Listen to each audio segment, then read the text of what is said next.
नाज़रीन मेरा TV news में आओ हैं सारा सुमरो हिन बुलेटिन में मूंसां गॾु साथ ॾींदो मुबशिर सोलंकी। सभ खां पहिरीं हिकु नज़र हेडलाइन ते। वाशिंगटन में गसा अमन बोर्ड जो पहिरियों इजलास, वज़ीर आज़म शहबाज शरीफ समेत 47 मुल्कनि जे सरबराहनि जी शिरकत।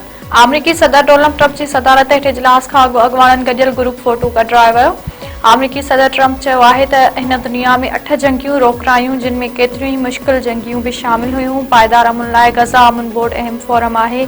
अमन जे क़याम लाइ सभु गॾिजी कम करे रहिया आहियूं। पहिरीं इजलास में शिरकत कंदड़ समूरनि मुल्कनि जो थो रायतो आहियां।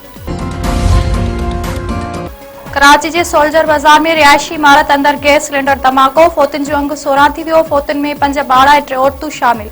14 खां वधीक माण्हू ज़ख़्मी। 27 वेरनि जो कंबर अली, संदसि घरवारी यास्मीन ऐं संदनि 2 वरियनि जी धीअ नरगिस हयाती विञाए वेठा।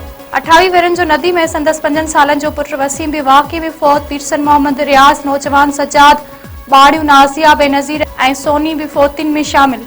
रेस्क्यू अख़्तियारनि जो चवणु आहे त 3 माड़ इमारत 40 खां 50 गज़ जी एराज़ी ते ठाही वई हुई।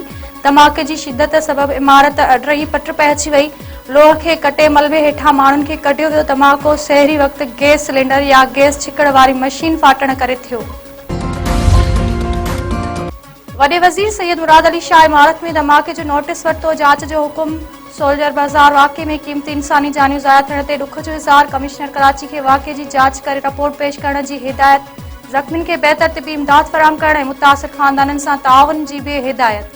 सीनियर सूबा वज़ीर शजील चयो आहे त अफ़सोसनाक हादसे ते सिंध हुकूमत ॾुख में वरतल आहे। फौतुनि जे वारसनि सां ॾुख ऐं हमदर्दी जो इज़हार कयूं था। बाजोड़ में दहशतगर्द हमले ते अफ़गान नाज़िमुल उमूर जी परॾेही आफ़ीस तलबी। पाकिस्तान ख़िलाफ़ दहशतगर्दी लाइ अफ़गान सरज़मीन इस्तेमाल थियण ते डी मार्च कयो वियो। परॾेही खाते जे तर्जुमान ताहिर अंद्राबी चयो आहे त बाजोड़ में दहशतगर्दनि जे हमले ते अफ़गान हुकूमत लाइ एहतिजाजी मरासिलो उमाणियो वियो आहे। पाकिस्तान ख़ारजी ऐं सहूलियतकारनि ख़िलाफ़ कार्रवाइनि जो हक़ महफ़ूज़ रखे थो। हफ़्तेवार ब्रीफिंग में परॾेही तर्जुमान वधीक चयो आहे त अफ़गान हुकूमत समूरनि दहशतगर्द ग्रुपनि ख़िलाफ़ असराइती कार्रवाई यकीनी बणाए। परॾेही खाते जे तर्जुमान वधीक चयो आहे त पाकिस्तान में दहशतगर्द हमला प्रॉक्सी जंग जो नतीजो आहिनि। बाजोड़ में दहशतगर्दनि जे हमले में 11 पाकिस्तानी फ़ौजी शहीद थिया हुआ। गुल प्लाज़ा साने जी अदालती कमीशन जी सरबराही जस्टिस आगाह फैसल चयो आहे त अॼु ॿीहर वाक़ियो पेश आयो आहे। 16 माण्हू फ़ौत थिया आहिनि।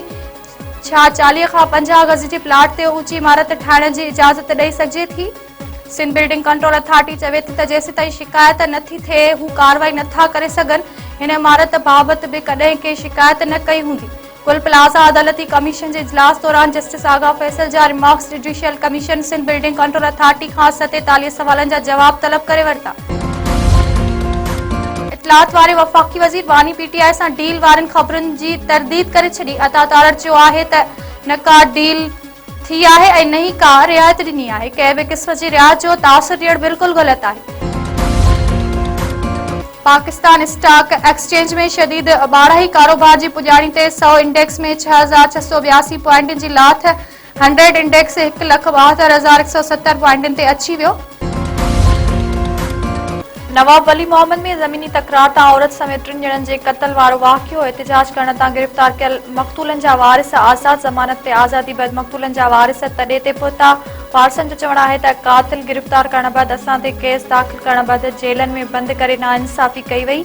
क़ातिल गिरफ़्तार करे तहफ़्फ़ुज़ फ़राहम करण लाइ क़दम खंया वञनि। लखी गुलाम शाह भरसां जुनेजा बिरादरी जे 2 धुरनि में हलंदड़ तकरार जो निबेरो। धुरनि ते 1 करोड़ 46 लख रुपया ॾंड मुक़रर। वज़ीराबाद में गोस बख्श खान महर ऐं सरदार मोहम्मद खान जुनेजा जी सरपंच हेठि निबेरे दौरान धुरनि जूं ॻाल्हियूं ॿुधियूं वयूं।